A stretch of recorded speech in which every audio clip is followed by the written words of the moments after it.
Okay, so the first thing we should probably discuss is a little bit about our periodic table. Just some reminders that there's some important information that we need to be wary of on here. So,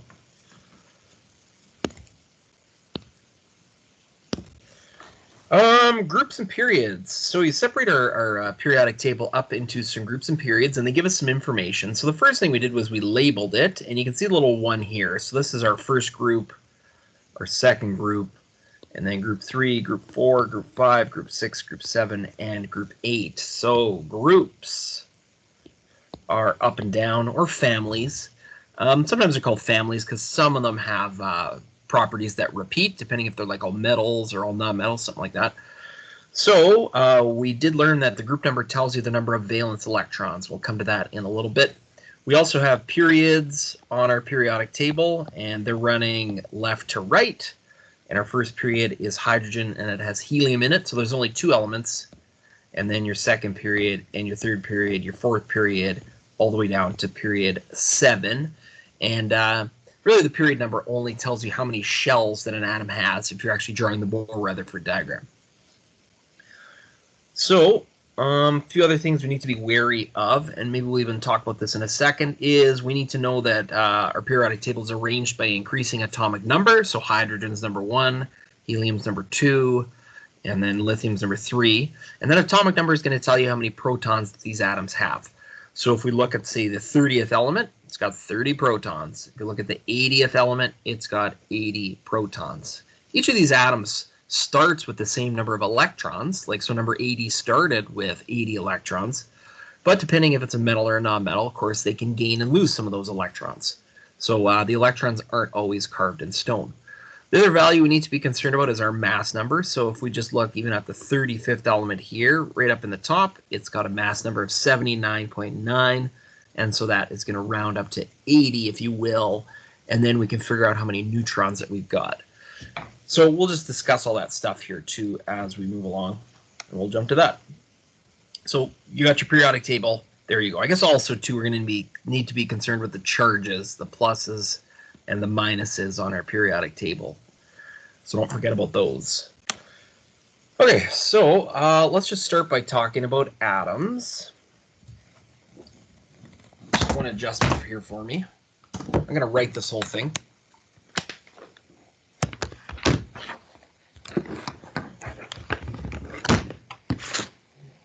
Okay, so atoms.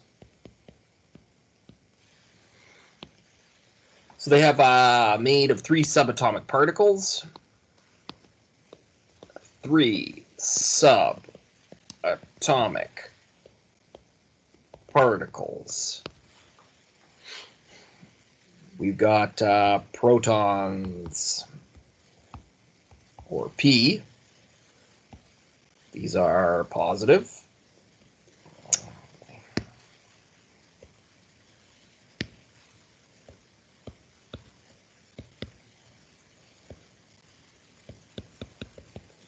So they all have a positive charge. And found by looking, oh man, it's been a while since I've done this, eh? Found by looking up the atom's atomic number. So like I just said on the last slide there, that if an atom's number 3, it has 3 protons. That's its atomic number. If it's 25, it has 25 protons. That's its atomic number. And additionally to these, our particles are found in the nucleus. So in the middle of our atom. Those are our protons. Neutrons.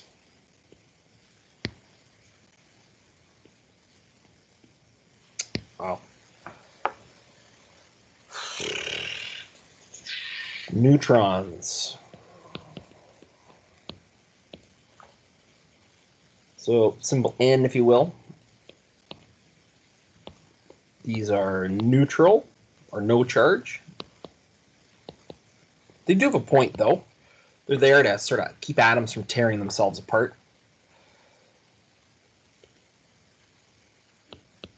These are found by subtracting the mass number from the atomic number. We'll expand on this in a little bit here.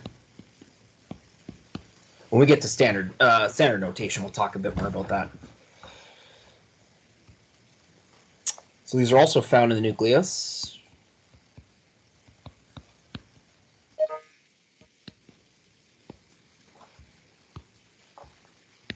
And as well, too, they can be, for the same type of atom, they can be different. So let's say the number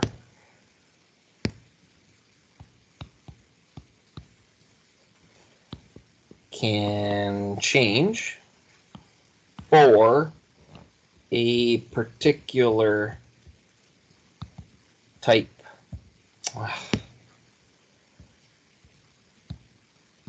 Of atom. Maybe I should be typing because this is getting ridiculous.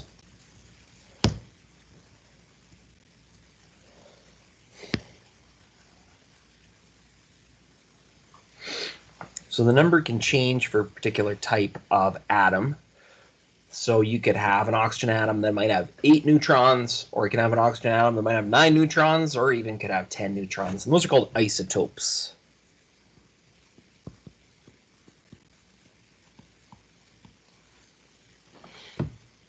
We'll talk more about that coming up here too.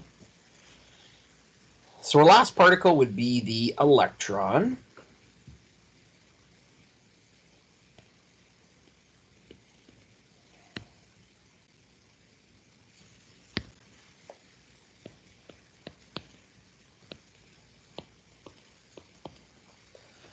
Okay, so these are negatively charged.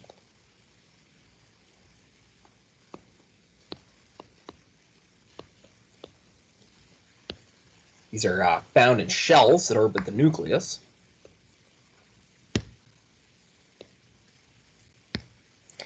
Okay, one second.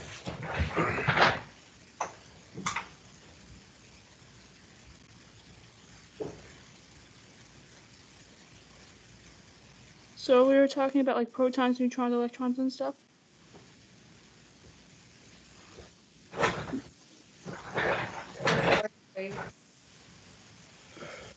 Okay, so these are negatively charged, and they are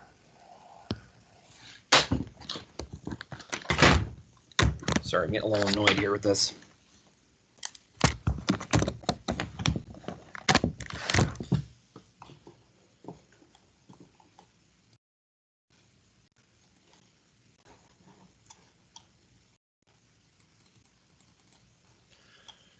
These are found. You're going to type. Holy, edit this out of the video.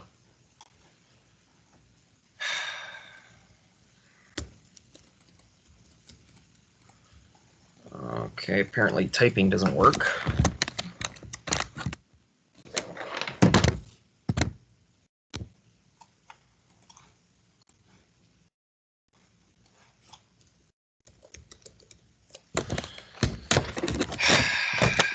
All right, back to this.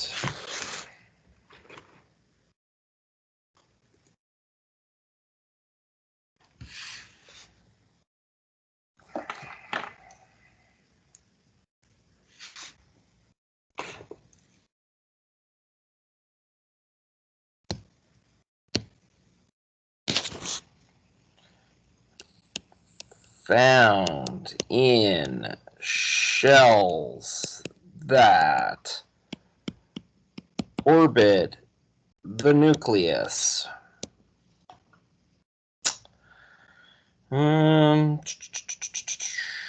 Yeah, I think that's all I want to say about that. So we'll expand on this idea a little bit more here, though, but we'll do it through some of our diagrams that we started by drawing. So on like the very first day, I guess we went through this stuff, and then we started to look at standard atomic notation. Standard atomic notation. And this is just a way to kind of represent all this stuff. So if we just do a quick example here, Fluorine has a mass of 18.99, so you round that to 19. And then fluorine is number 9 on your periodic table. And you also write the symbol. So number 9 is our atomic number. And of course, that is the number of protons. And it's the number of electrons, but like I said, that can change. Our 19 is our mass number. One of the questions that inevitably that gets asked is, where does the mass of an atom come from? And it comes from the 2 particles that make up the mass number. It's your number of p's plus your number of n's. So in a second, we'll subtract those to actually come up with your number of neutrons. So once you've got your standard atomic notation, the one thing I generally tend to ask is, well, what's the deal with the particles? So if it's number 9, it must have 9 protons. There's no indication of a charge here, so at least at the beginning, you got to assume that they have the same number of electrons, which it does, 9 electrons. And then for us to figure out our neutrons, we just subtract those two, the mass number, subtract the atomic number, and you get your neutrons. Ta-da! Now, one of the things we also learned in this course is about electrons are being gained or lost, and we can represent that here with maybe 2 short examples as well. So even if we still had the same, well, we'll change it up here. So let's have oxygen. And let's give oxygen a -2 charge to it. So the 8 is going to tell you that it has 8 protons. Now, we know it starts with the 8 electrons, but the fact is that this has a charge on it now of -2, which means it has 2 extra electrons. It's got 2 more electrons than protons. So if we had 8 protons, well, we must have 10 electrons, because 8 plus 2 is 10. And then our number of neutrons would just be, again, those 2 numbers subtracted. So that's what happens if you've got something that's negative. Well, you can also have something that's positive as well here. So we could have, let's go 7, 3, and lithium with a +1. Okay, so it's number 3, so it must have 3 protons. It now has a overall charge of +1. That's a stable charge. It means it has 1 more proton than electron. Well, if we have 1 more proton, that must mean we have 2 electrons. And then, again, we'll just subtract, come up with our 4 neutrons. Okay, so that talks about our subatomic particles. Ta-da! We also spent a little bit of time doing some Bohr-Rutherford diagrams, and that's probably our next stop here on this review, is a quick review of the Bohr-Rutherford stuff. More so, it's really just a handy picture for us. Again, this is an exam where I won't be asking you to handwrite anything, so you won't necessarily need to draw these, but you will need to be able to interpret the information from them, which should be easy, I hope. Bohr-Rutherford diagrams. And these show the location of the electrons.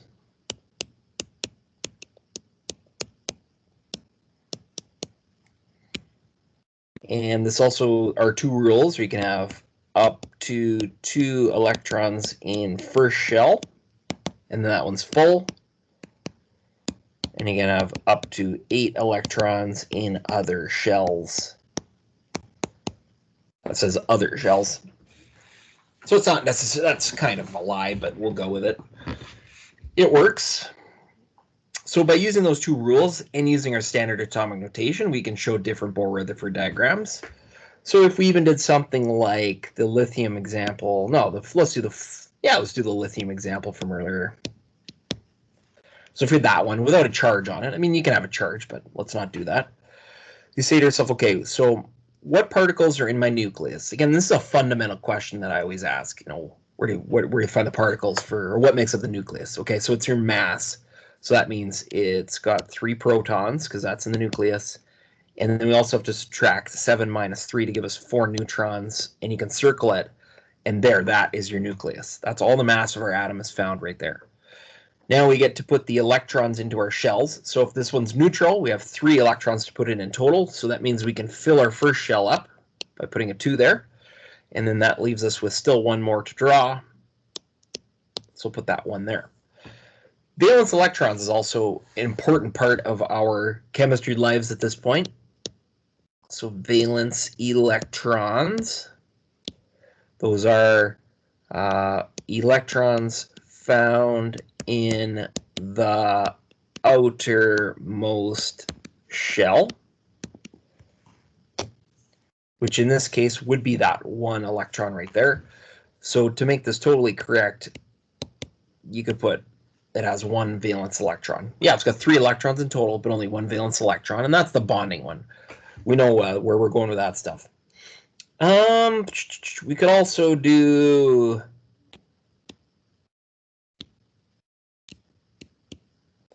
Let's do this one for... Yeah, let's just do that one. So fluorine. Again, this one has 9 protons. 19 minus 9 gives us 10 neutrons. So we have 9 electrons in total to put in this one. So this one ends up with 7 valence electrons. Now, don't forget to figure out the number of valence electrons. It's simply just looking them up on your periodic table. So lithium was in group 1 and it had 1 valence electron. Fluorine's in group 7, it has 7 valence electrons. And that takes us into sort of our next part here where we start to get into the bonding types. And maybe Lewis diagrams is our next stop.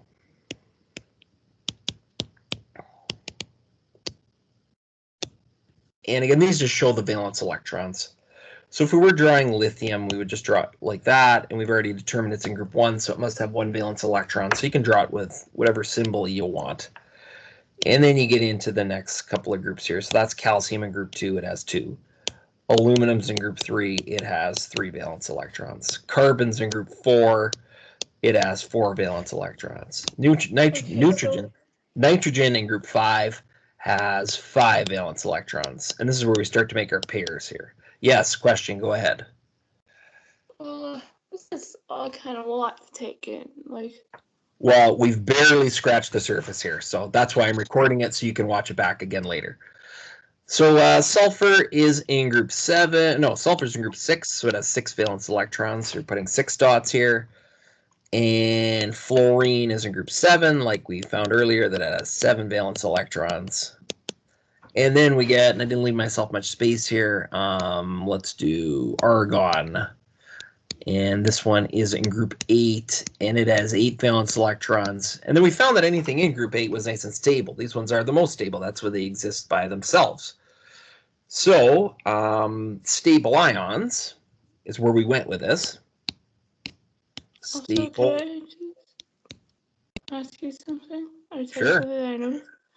I noticed that the ones with even numbers are circles, and the ones with odd numbers are X's. Yeah, that's just a coincidence. I only use X's and dots. So stable ions here, what was I going to say? I was going to say atoms are only happy or stable, it was a better way to say it, when they have either 0 or 8 valence electrons. So out of all the ones that we drew here, only this one in group 8 was stable. The other ones are all going to do stuff. And so in brackets here, some are going to gain, some are going to lose electrons. And then that led us to the stability of the atoms. Now, I don't know if we need to exactly get into the stability here at this point. It was a lesson that we learned. After we learned that, you know, like the metals here, these ones want to lose electrons to become positive, and these ones over here want to gain electrons to be positive, we realized that these stable charges were just on our periodic table. So just jumping back to that, I already did kind of allude to this, that like lithium is in group 1 and has a stable charge of +1. Whoops. And sodium also is +1, and calcium's +1, and the group 2 ones happen to be +2. Some of the ones in the middle have more than one charge. Remember, this is like Roman numeral stuff here. +2 and +3, +2, +3. Over here to our negative ones, fluorine's -1, oxygen's -2, nitrogen's -3. So the whole point was that we could start to look up these charges to figure out their stable charge, because that was going to help us when we got into our next topic, which was, or is, ionic bonding, or ionic compounds. Ionic compounds. So these ionic compounds are made of a metal and a non-metal.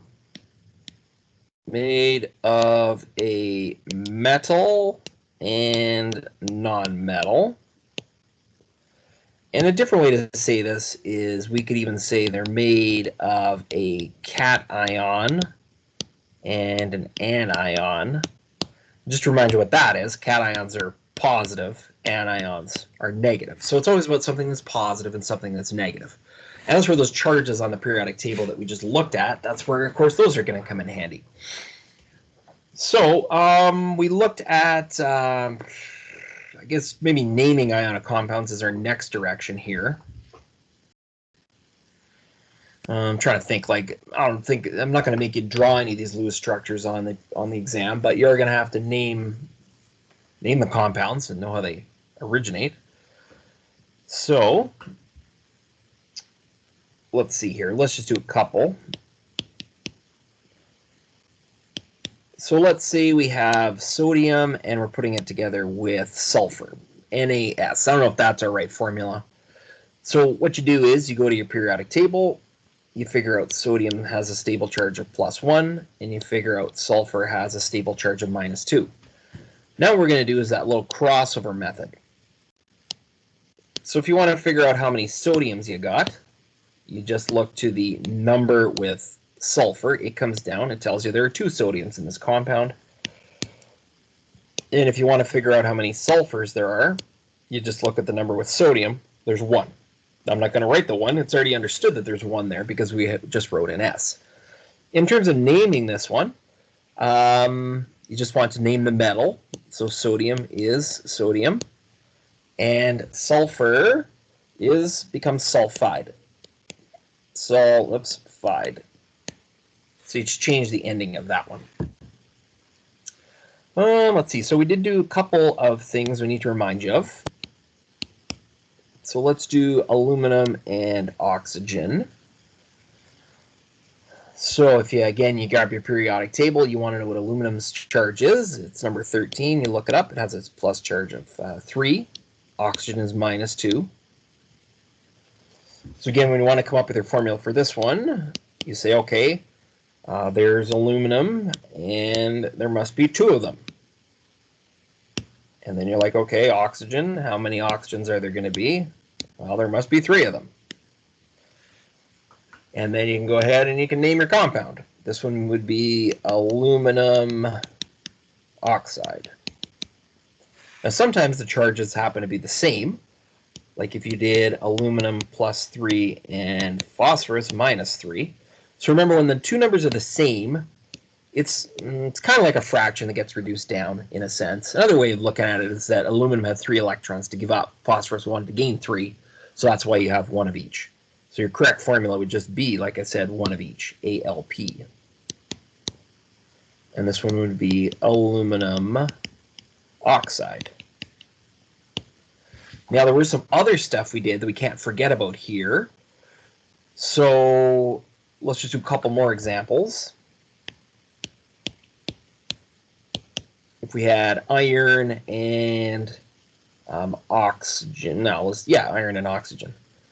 Now this would be the one, maybe we'll start with that. Let's say let's say that I give you this, but I also say that, okay, oxygen's -2 and iron is +3. So I'm actually telling you this one. It's maybe not the best starting point for this question, but this is what we'll go with. So again, you want to cross this one over. You say, okay, we've got iron, and how many irons are there? There must be 2 of them. And you say oxygen, how many oxygens are there? Well, there's 3 of them. Now, your first inkling might be, okay, this one's easy enough to name. It's just iron oxide. But there is a problem, though. If you check back on the periodic table, iron actually has a couple of different charges to it. It could be a +2, it could be a +3. So this is where I would have sort of already told you what the charge was. That's not always the case, though.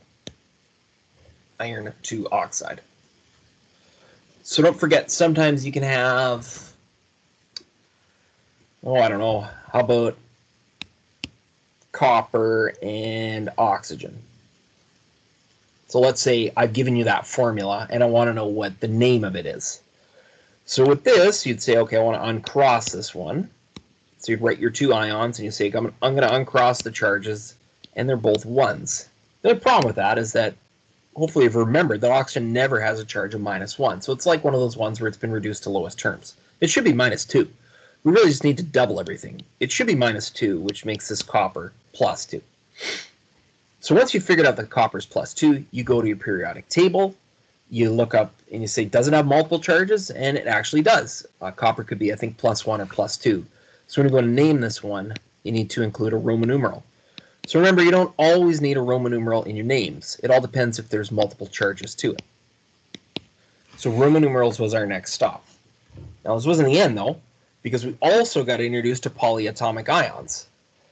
So some of the polyatomic ions, well, let's just do a couple of examples here. So let's say I gave you copper that was +2 and NO3. Remember, that's our first polyatomic ion. That's our nitrate. Let's say it had a charge of -1 to it. Well, we don't say it has a charge of -1. You look it up, it's got a charge of -1. So if you want to figure out how many coppers there are, again, you want to look to the number, the minus charge, not this 3. This 3 is part of the formula of nitrate. Nitrates are NO3s. So it has a charge of -1, so that tells you that there's one of those. And if you want to know how many NO3s there are going to be, I should have written that a bit bigger. There we go. You look to the number that is with copper, and that comes down. We actually have 2 of them. So this would be copper 2 nitrate. Copper always needs a Roman numeral. Copper 2 nitrate. So you might probably want to go back and check out the polyatomics. They are on the periodic table, if I just jump back to that quickly. Most of these polyatomics are actually right here on the periodic table, the formulas and the charges. So that's kind of handy for you. This table you actually use when you get to grade 11 chemistry if you go that far. Anyway, so there they are. Don't forget, we could also have a polyatomic that has ammonia, NH4 plus 1. And it's like, okay, what happens when we pair that up with phosphorus that's -3? Okay, so you're like, all right, so we got NH4, and it looks like there's going to be 3 of them. And then how many P's are there? It looks like there's going to be 1 of them. And so this NH4 is called ammonium phosphide. So I think that's as far as we took it in terms of the ionic compounds. Covalence is, I guess, a little shorter. That's the other part. So part 2 is covalent compounds. Covalent compounds. These are made of all nonmetals. They could also be diatomic gases. But again, these are made not by crossing over. So you don't look at the charges here. What we need is the prefix method. Well, I'll put this together here. Prefix, method needed to name. So if you forget about your prefixes, we can just hammer out the first 6 here. You'll be responsible for the first 10, but I mean, past 6, they don't usually come up. So if you have 1 of something, you have mono. If you have 2 of something, you have di. If you have 3 of something, you have tri. 4 is tetra. 5 is penta, like the pentagon. And 6 is hexa. So, why do we need these? Well, sometimes you'll end up, like I said, with atoms combining to make different versions of their formulas because they can kind of overlap. So you can have different combos. So for instance, We're probably pretty familiar with this compound. We breathe it out. It's called carbon dioxide. Carbon dioxide. Okay, so we got a di involved in the middle. Now notice any of those ionic compounds, we didn't have any dis or tris because there's the crossover method. The reason we need dis and tris is because carbon can combine in different ways, right? You could have CO. We have these detectors in our house, hopefully, and that's called carbon monoxide. So the mono. This also is a good example because it shows you that even though there was one carbon, you don't ever use mono to start these ones off. And again, the other point here is that you can have different combos. So because they can overlap, you can have even this version. So this is where you're going to use the prefix tri to start this one off. So whoops. So you got tricarbon. And we have 4 oxygens, so we need tetra out front, tetraoxide. And so on. I mean, you can have different versions here, so that's why we need these prefixes. Now, the one other little thing we talked about, which is also pretty important for us, were the diatomic gases. And this is something we should probably have written down. There's 7 of them. Hoberfinkel, Hoberfinkel. So each of these are 2. They're all covalent compounds. Electrons are shared because they're all nonmetals. And remember, in terms of naming these ones, you just name, I don't know what's happening here. You just name the element and then you add gas. These are all gases. So hydrogen gas, oxygen gas, bromine gas, fluorine gas, yada, yada, yada, all the way on. And again, these diatomic gases came up a lot when we got to our making of our reactions, which is going to be the next thing we're going to talk about. We did do balancing equations, but I think I could just roll that into this next part. So chemical reactions. We're going to end with this, but this is going to take a while. Chemical hang on. Reactions. There were 4 types we looked at.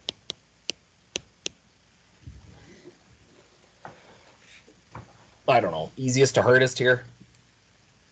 Let's start with decomposition.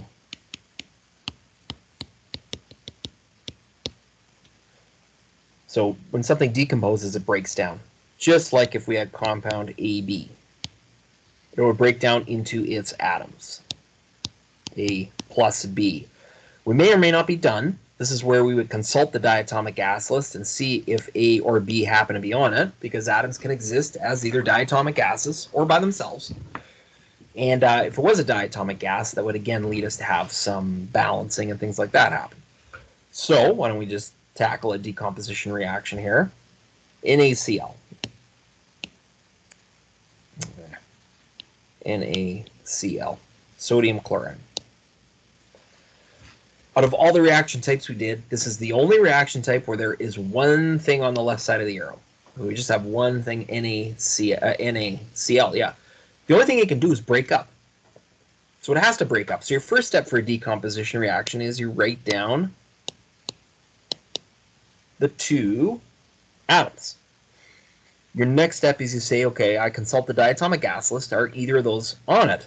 And sodium is not, so we just leave it alone. But chlorine is. So that means we put a little 2 here. And this one's actually complete now. It's complete to the point where our atoms aren't balanced. So this is where we got to look at the arrow and say, okay, what atoms do we have on the left side? What do we have on the right side? So if we look at sodium, we have 1 on the left and we have 1 on the right. So sodium for the moment is balanced. Chlorine is not balanced. You can see that we have 2 chlorines here, and hopefully you can see that we only have 1 chlorine on this side. So this is where we need to put a coefficient, which is just a number, in front of the compound so we can even out the chlorines. So if we already have 2 on the right side and I have 1 on the left side, that means that I need to put a number in front of this compound, the number 2, because 2 times 1 chlorine gives me 2 chlorines. My chlorines are now balanced. But that threw the sodiums out of whack, because this 2 also applies to sodium. So we have 2 sodiums here. We'll put a 2 in front. Now we have 2 sodiums there. The last thing I guess we need to do is name this one sodium chloride. This one is sodium metal. Remember, when it's by itself, you can put metal. Sodium metal. And we can also Chlorine, put chlorine gas. gas. Good. Now, maybe one more quick example for this one, because this is really kind of the only time I can get a covalent compound like with the dis and tris involved. Because, you can imagine charges and things like that, and kids get screwed up. So if like we just did, let's do P3F3. Yeah, that'll be good.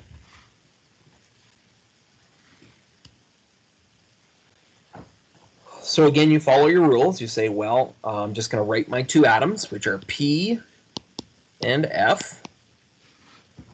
And then you say, are either of these on the diatomic gas list? P is not.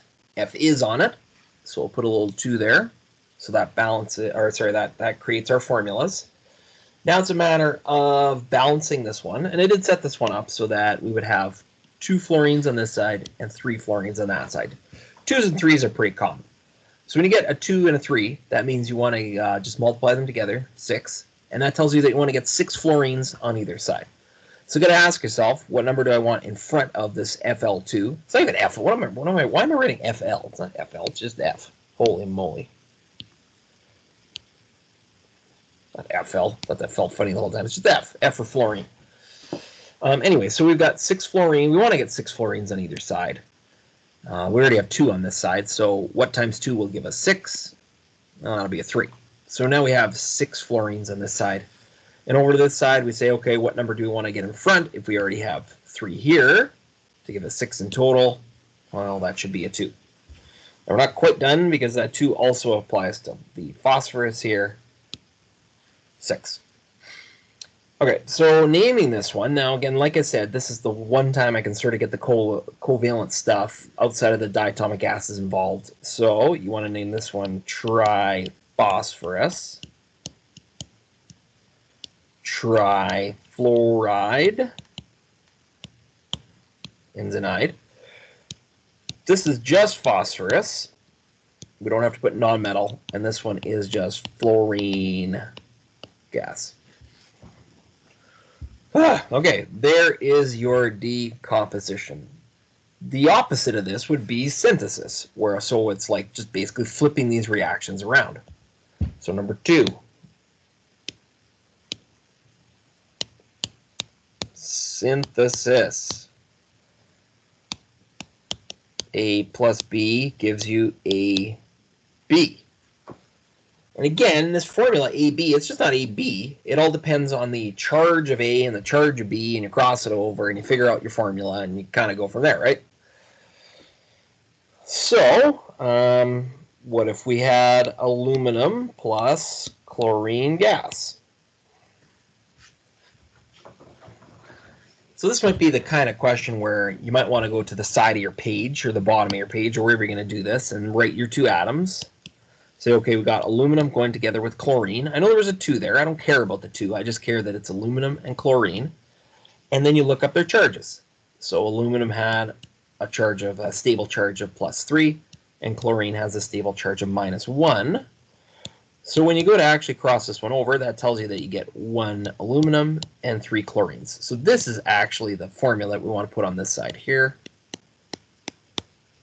I'm even going to erase that stuff we just drew. The stuff, because once you figure it out, you kind of don't want it around to confuse you. Keep it get it out of the way. Balancing here, just like our earlier example, we have 2 chlorines on the left and 3 on the right-hand side. So again, we want 6 on either side. So to me, this seems kind of repetitive, which is fine. Don't forget that 2 applies to the aluminum. The 2 goes there. So that one's all balanced up now. Okay. So this one's aluminum metal, chlorine gas, and aluminum chloride. Good.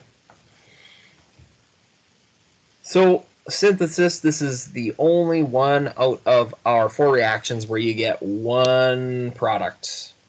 And the factoriate one product is because we started with a couple of atoms. They have to combine together to make the one product. So that is synthesis.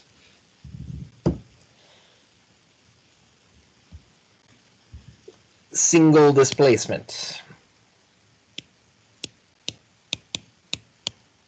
Single displacement. So this one's maybe the most complicated of our 4 types of reactions, and that's because there can be 2 outcomes. So this one is a reaction between an atom and a compound. So if you will, there's the A for atom and BC for compound. Now, like I said, we actually have two different scenarios here, and that's because this A could be a metal, it could be a non-metal. And if it's a metal or non-metal, you're going to have different results. It's going to want to knock out a different letter over here. So let's pretend that this is case 1. I'm not sure I'm going to write that now. Case 1, metal. Sorry to jam that in there. So that means that A is a metal. Whenever we look at our ionic compound, hopefully we realize that B is also a metal. So that means that these two are going to switch around. So you get B by itself, and you get AC. You can also have case 2, which is a non-metal. Again, you start with the same letters, but you have to realize that A is a non-metal. So in fact, what it's going to knock out is it's going to knock out C, which is the non-metal. So you get C all by itself. So that could be a diatomic gas. And then you get that. So a couple quick examples of those. So let's have aluminum plus sodium iodide. Again, this is where your coloring jobs on your periodic table come in handy. So you look up aluminum, you say, is that a metal or a non-metal? Hopefully you realize it's a metal.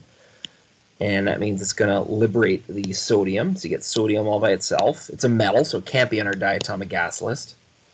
Your other compound is going to be made up of aluminum and iodine. Aluminum happens to have a charge of +3, so that gives you 3 iodines. And iodine has a charge of -1, so that is in fact your correct formula there. This one should be pretty easy to balance then at this point. You got 3 iodines, you only got 1 iodine. Now you got 3 iodines. And now you got 3 sodiums, and now you got 3 sodiums, and you've done it. And then you go through and do the names too. I'm going to forego the names on that one. Let's see here. We could also have, let's say, phosphorus combining with, let's go the same NaI. Now, when you go to do this one, though, you realize, okay, phosphorus is a non-metal. That means it's going to knock out iodine, which is the non-metal. So you can write iodine. Then you got to think to yourself, is that on the diatomic gas list, the Hober-Finkel list? Sure is. So we're going to make that I2. And then our other compound is going to be NaP. And this is where you start to think about your charges. Sodium has a charge of +1, so that gives us 1 phosphorus. Phosphorus has a charge of -3.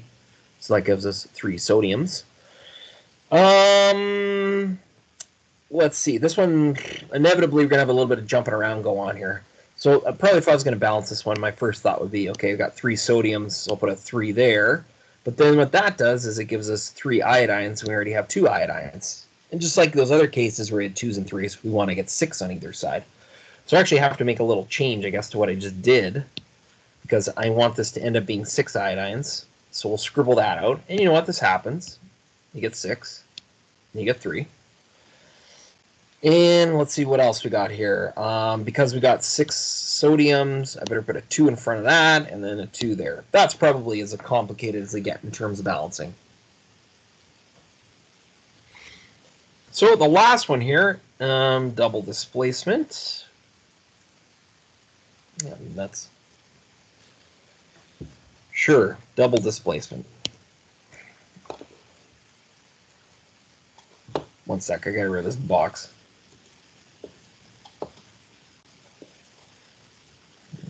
Okay.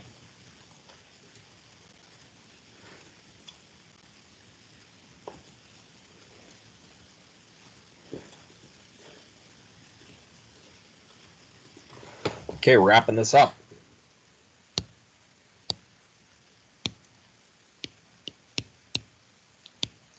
That's not how you spell double. Double displacement. Now, we did a whole lab on this. Some of us did a whole lab on this. About 3/4 of us did it. Those of you who haven't done it, you can still hand anything in. I mean, you could just send me back the materials and the procedure, and I'd probably give you a couple of marks on your lab write-up, but some of us choose to get a 0. You know, type it, email it back to me, take a picture, send it back, put it to the Dropbox. Double displacement. So we looked at some signs of a double displacement reaction. The signs were the formation of a solid, and that's what our lab was about. So you guys saw those white precipitates forming. You could also have a liquid form. We didn't really get into that too much, but that was all about the acids and the bases coming together. And also a gas can form. So we'll look more at that in grade 11. But anyway, double displacement is about 2 compounds reacting. It has to be 2 ionic compounds as well. So ionic first one is AB, and our second one is CD. So this is about having your metals switch places. The metals are going to swap. CB and AD. And again, those formulas for those things I just wrote in red, you have to consider their charges and the crossover and this and that. So, let's see here. Let's finish strong. We got NaNO3 and AlCl3. So I threw in a polyatomic here. It's probably time for that. So you see this one, you say, okay, I got 2 compounds here, sodium nitrate and aluminum chloride. Well, what do I want to swap around? Well, I want to switch my metals out. So we shall put aluminum together with the NO3 and the nitrate together with the Cl. Now, I didn't include that 3 because, again, when I get to my right side, I just want to write the atoms, and then I'll go back and I'll think about their charges. NaCl, those are each have charges of 1, so that is, in fact, our correct formula. With this aluminum nitrate one, though, that's not quite right, because aluminum has a charge of +3, so that actually gives me 3 nitrates, and nitrate has a charge of 1, so that is, in fact, my correct formula. We got 3 nitrates, I'll balance that first. 3 nitrates, 3 sodiums, that one's done. I know I'm flying through this. That's sodium nitrate. That's aluminum chloride. And that's aluminum nitrate. And that's sodium chloride. So that's essentially how they work. I mean, like, don't forget, there could be maybe an atom here that has a Roman numeral in it, right? If I chose iron or maybe copper. You can have phosphates and carbonates. You can have a few different variations on this. Yeah. So I think that sort of, in a nutshell, covered everything, and that was fairly long to do.